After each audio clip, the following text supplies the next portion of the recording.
On this segment here, we're just going to go over a quick little bit of information here. A reference on a good source to actually access some of the translations of the Sumerian Tablets. And that's through the books of Zecharia Sitchin. So if you're noticing the big pattern of a lot of people talking about Anunnaki and reptilians and all that corresponding with the Bible and all that, and you don't know where everybody's getting it from, well, it comes from the Sumerian Tablets. So this is just to give you a little help and insight so that you can find out more information about that also. So I'm giving you a few references here, a couple of books from Zecharia Sitchin.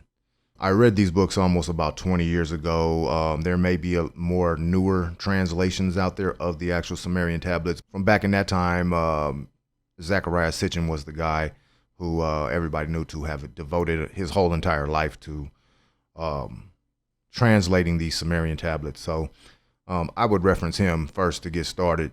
You know, I think that would be the best start to actually understanding the Sumerian Tablets, as he's actually written these books that translate.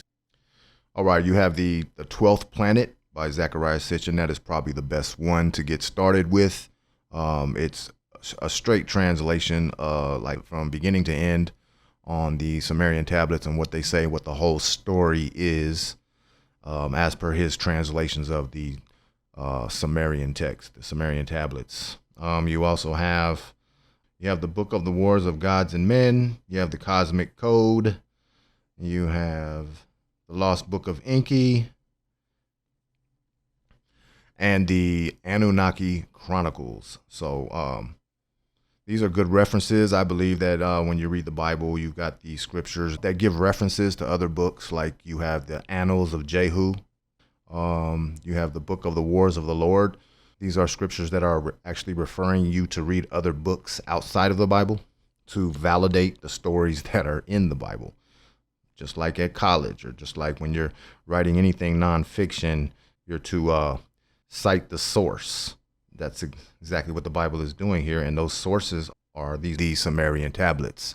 Over time, through modern language and translations, you know, it's probably changed a little bit, but the Book of the Wars of the Lord would be the Book of Wars of Gods and Men. Okay.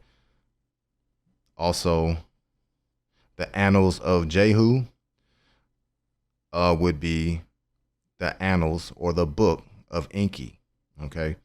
Etymology wise, these names trace back to each other. So the Lost Book of Enki would really be the Annals of Jehu, and the Book of the Wars of the Lord would actually be the Book of the Wars of Gods and Men.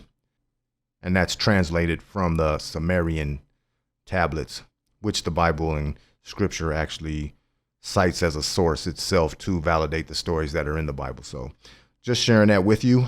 And so you maybe can get a better study on where all of this is coming from, to talk about reptilians, Anunnakis, and giants.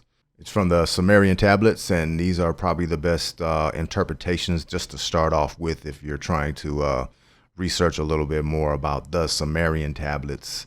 Of course, there are other translations, maybe more modern and newer, but I would try to read as much as possible, and these would be probably some of the first translations of our modern time. I think that it would be good to start there with the Zecharia Sitchin translations, but not biased to any other translations also. Try them all out, but just sharing that with you because that's where I started almost 20 years ago when I was researching all this before social media even came out and the YouTube platforms and all that stuff. So there you go. If you were interested in any of that, on learning more research on the Sumerian Tablets, there you have it right there. That would be a great place to start. I'm just sharing with you, man. And this is the Meta Money Show. I'm Jay the Metatron.